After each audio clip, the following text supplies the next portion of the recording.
Alright, making another video today while I can. Things are definitely going 100 miles an hour today, but I want to talk about a couple different things. And this is probably going to be one of a couple different videos, just depending on how many questions and whatnot I get from it. But I took a mission trip to Haiti after the earthquake, and some really unbelievable things happened. Um, Before I even went, I had met a girl named Ashley Bush, who we went to college together, and I didn't even really know her. I knew of her. We were in student government together, but we weren't like close friends or anything. And she came to me one day and said, "Cameron, God told me that He wants you to go to Haiti with me." And I'm like, "What's your name again?" Like, "Hi, I'm Cameron." And I was like, "Man, this is wild." At this point, I was still new in my faith or whatnot, but I knew that if God had spoken to her and said that, then to His will be done. It would be done. So I kind of told her, I'll pray about it, and just all that wishy-washy stuff. Oh, if it's God's will, then it'll happen. And then like a week later, um, the earthquake happened in Haiti. And when I was at school, like, I saw her in the student center, and she like saw me, and she like immediately booked it towards me. She had this journal in her hand, and she said, "Cameron, just read the last thing that I wrote." And I was like, "Okay." She goes, "I wrote this last night before I went to bed." And I read it, and it said, "The ground will shake in Haiti." And then the next day, the earthquake happened. And I was like, "Okay, this is nuts." Like, what's going on? I was like, all right, obviously God's got something going on here.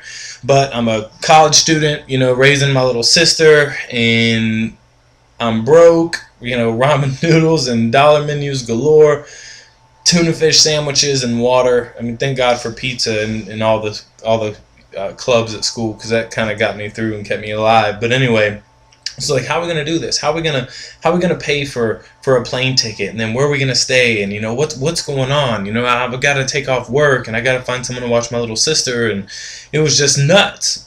So we ended up having a benefit yard sale, um, and we had just like random odds and end things, dressers, like weed eater, and then she had like 26 bags of like giant garbage bags of clothes, Aeropostale, all that stuff that we all wore in high school and whatnot, and she had hung on to it.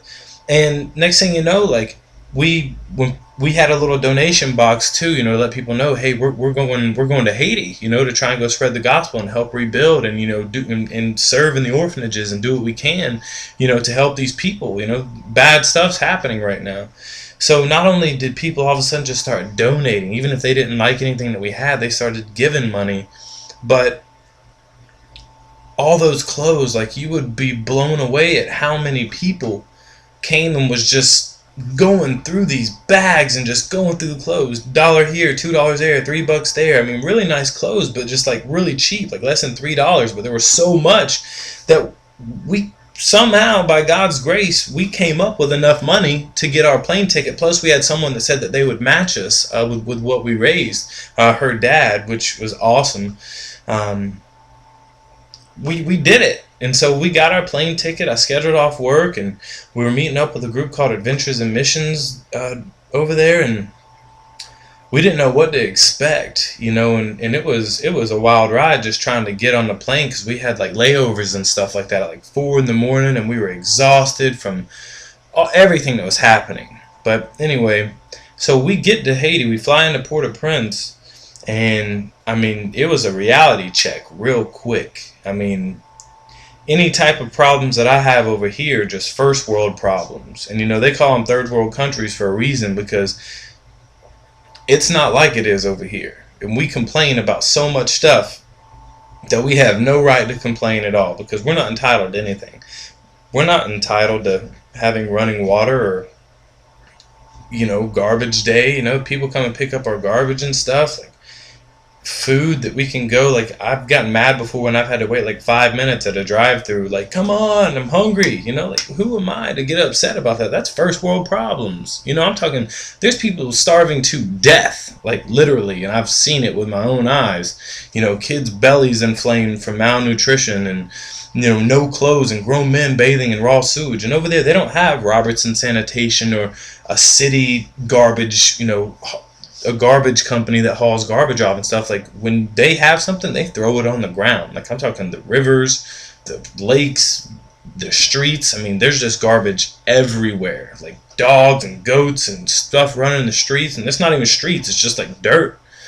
Anyway, when we get over there, right when we went through customs, or we came out of customs, like there were just hundreds, if not thousands, of people outside with these little kids coming up to us, dollar, dollar, like, please give me $1. That's all I could say. It's only English they knew. Dollar, dollar.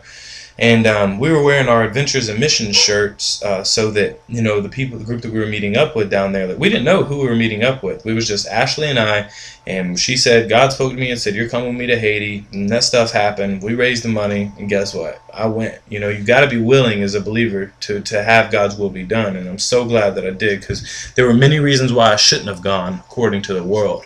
Anyway, so we get there, and there's people everywhere, like, people trying to sell like little bracelets, and little kids begging for money and running around no clothes on, and there's people like begging to carry your luggage, so that you would tip them. And when I mean like begging, like drip drop sweat.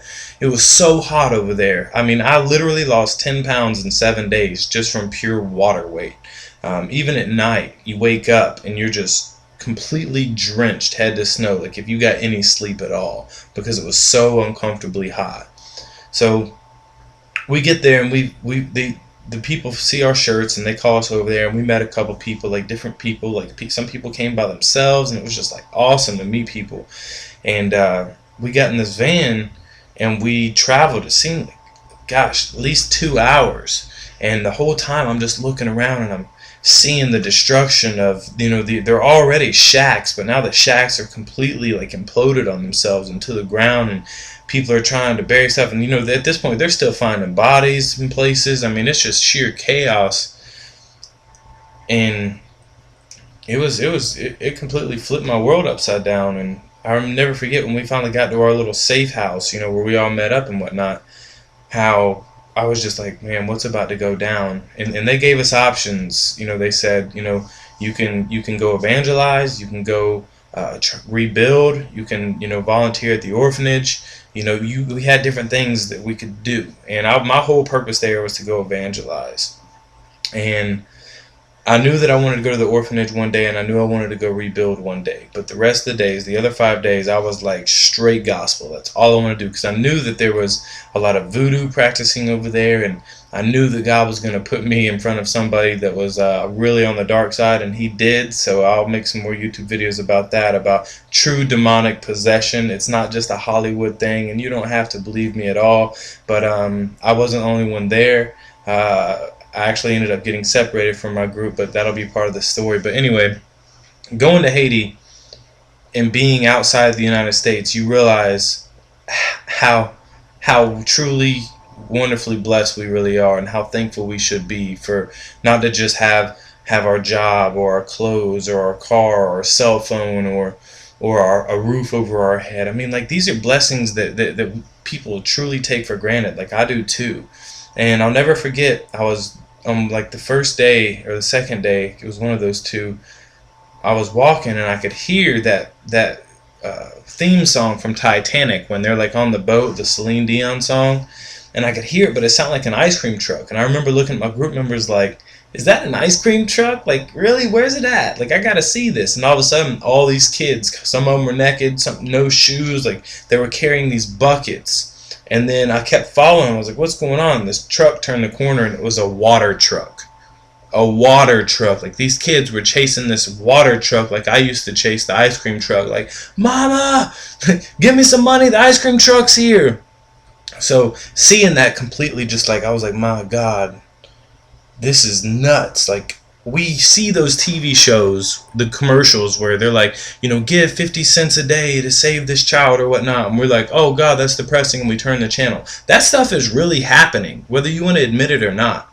So my time's coming up. I've got 20 seconds left, and I'll make some more videos to this, but I want you to like truly be thankful for the things that you have. And I'm going to post some more videos about the experiences that I experienced over there, including true demonic possession of a high voodoo priest. And it's going to rock your world. So give your life to Christ. He'll make you clean, head to toe, white as snow, and everything's gonna be just fine.